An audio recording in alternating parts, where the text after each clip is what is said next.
Jesus Coffee. Bon matin. Bon matin. On est Attends, chaud mon ami. ce matin. On est très On est chaud très parce qu'on a chaud, un Karen. super sujet. Pourquoi est-ce que les chrétiens font fuir? Pour plein de raisons. Et là, c'est deux chrétiens qui allons taper sur des chrétiens. Avec amour, toujours. Toujours Pourquoi est-ce avec qu'on fait amour. fuir? Pourquoi est-ce que les gens, ils ont peur de nous? Pourquoi est-ce qu'ils se braquent? Pourquoi est-ce qu'ils n'entendent pas quand on essaye de leur parler? Est-ce que parce que des fois on est là, vite, on juge, on dit oui, mais bon, c'est parce qu'en fait ils ont un voile sur leurs yeux, ce qui est pas faux, hein. Ou alors pire, un calviniste va dire il n'est pas élu. Bon, ça c'est encore pire. Ok. On vous moralise, on vous juge. Et franchement, voilà.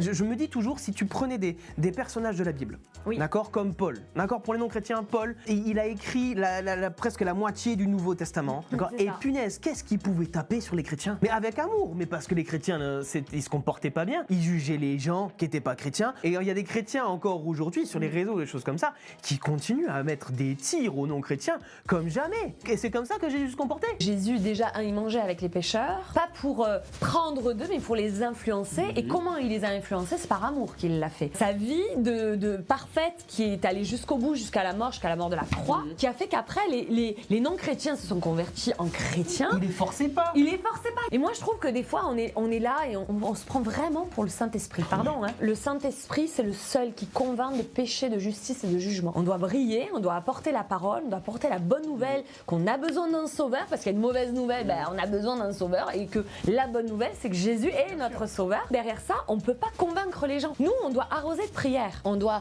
prêcher la bonne nouvelle. D'ailleurs, Paul le dit à Timothée.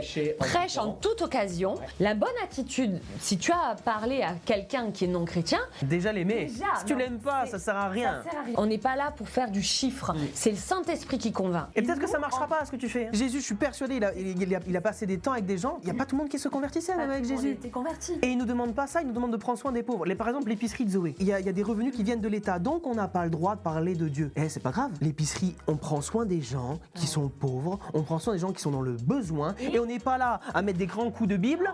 Tu veux à manger? Convertis-toi. Non. Lis ta Bible. Pas du tout. Ils savent qu'on est chrétien. Donc notre témoignage parle de nous-mêmes.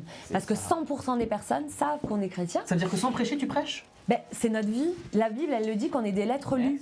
Ma vie, mon comportement, ma façon de réagir par rapport à l'épreuve. Le non-chrétien va se dire il y a quelque chose de différent. Ouais, Jésus est bon le dimanche et taper sur mon voisin dès le lundi matin, je vous garantis que ça marchera pas. Rien du tout. C'est notre témoignage qui fait que les gens vont être attirés par nous. Jésus, il était attirant. On dit qu'il Et est pas la parce qu'il lumière. avait de l'argent ou quoi que ce soit, Non, parce qu'il c'est aimait parce les gens. qu'il aimait les gens. Et je crois que c'est comme ça qu'il faut être. Moi, je trouve qu'il y a beaucoup de jugement du chrétien envers le non-chrétien. C'est ça à la base de l'humilité, c'est de voir les gens comme étant au-dessus de toi-même. Et il faut pas oublier que Et Jésus, c'est- il est mort pour toi, pour moi, et pour les gens non chrétiens aussi. Eh bien oui. D'accord? Et c'est pas parce que je suis plus intelligent ou quoi que ce Tout à soit, fait. c'est la grâce qui nous C'est a la sauvés. grâce, Et exactement. quelquefois, on est rempli d'une grâce qui nous engraisse, mais dans le mauvais sens, tu vois? oui. On est engraissé de le moi-je. on- Enfin, le moi-je.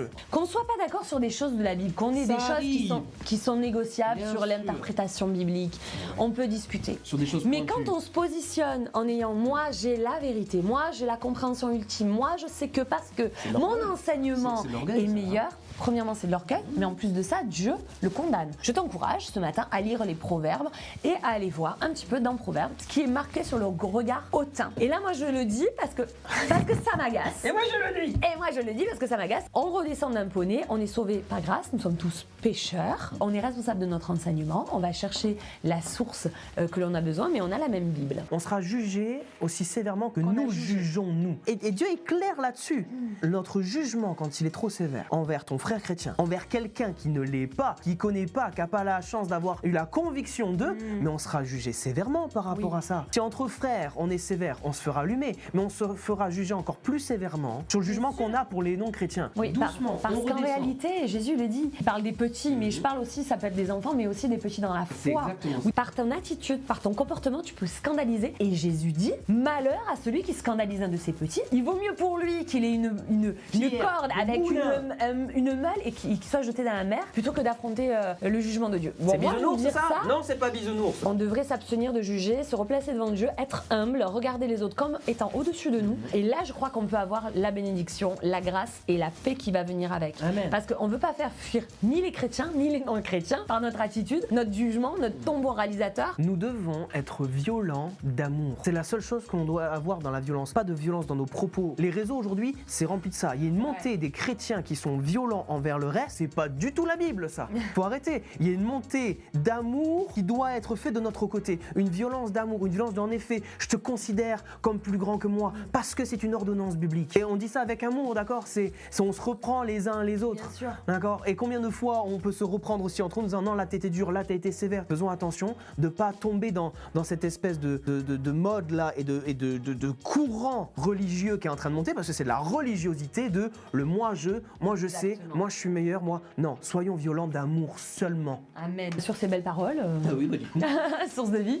The Church to be. The Church to be. On vous aime. On vous bénit. Franchement. Voilà.